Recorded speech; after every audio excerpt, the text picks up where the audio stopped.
Hai, salutare! Bă, stau și mă întreb dintre atâția youtuberi consacrați în România câți avem, mă, nu s-a găsit, bă, chiar niciunul să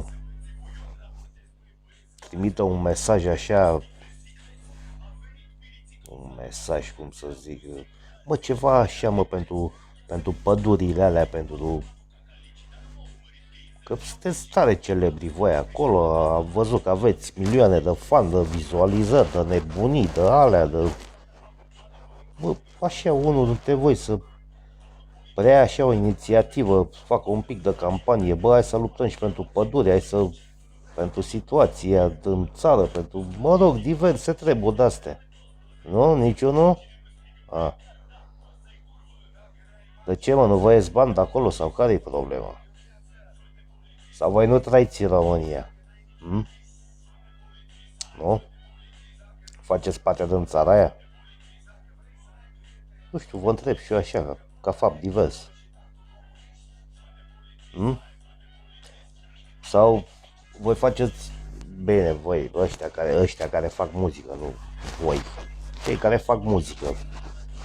Oricum, mă doare capul când mă gândesc la făcutul ăla de muzică, Stilabi, de exemplu, ăla, bă, să trăiască baba lui.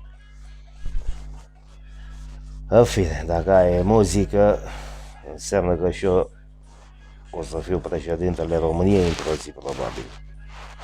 Dacă am ajuns chiar așa să gândim și să... Totuși vă provoc, mă. Vă provoc să faceți, să transmiteți un mesaj pentru pădurile alea din România. Că am impresia că și voi sunteți din România aia, nu? Toată lumea se agită pe acolo, să alea, să face, să drege, să... Care mai dă care? Salvați pădurile! Voi niciunul, mă, dar niciunul, mă? Hm? A, vă stă capul numai la jocuri, bârfe, am văzut bârfe acolo, mamă, bârfe, peste bârfe, ăla atacă pe ăla, pe ăla. V-ați creat așa un fel de lumea voastră, probabil. Nu probabil, siguranță. Da. Scandaluri peste scandaluri. Toată lumea își dă cu părerea despre toată lumea. Oleu, vai mămică. Să riscă vreunul dintre voi să facă o chestie de asta? Tare curios sunt. Haideți, mă, unul din toți, unul. Vreau să văd unul așa, cu sânge. Știu că nu vă ies bani de vrăjeala asta și aia, pe voi vă interesează alte combinații, aveți alte treburi, da? Măcar așa, ca chestie, știi? Ce ziceți? Se poate face ceva și pe o temă de asta?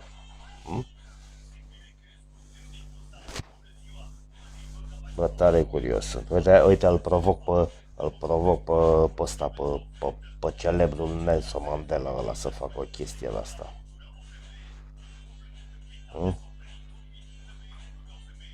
Sau sunteți capabili de a face subiecte numai pe teme de astea de scandal, de vorbit urât, de alea, mamă, mâncați și fetile alea cum arată, de exemplu, știi ce zic?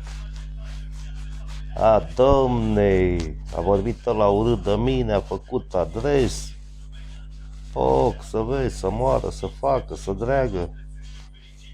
Uți, sunteți prostii, bă. Sunteți prostii ce faceți voi acolo, în fine, treaba voastră, mă bag eu. Mai vorbiți voi și despre viața asta reală. Mai lăsați-mă avioanele alea un pic.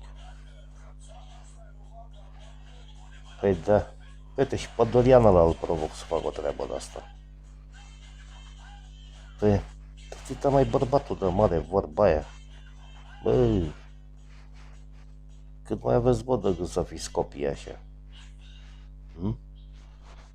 Eu știu că vouă vă convine pentru că din vrăjeala asta aveți vizualizări multe și alea. Nici mă deranjează, nici mă interesează. Dar vă dau și eu o provocare de asta. Dacă sunteți băieți, tare curios sunt să nebunesc dacă nu. Auzi-l pe băiatul de oraș. Dacă cam toți o să cu băieți de oraș. Vă pup, aveți grijă de voi și sunt curios. Hai, baftă, ceau.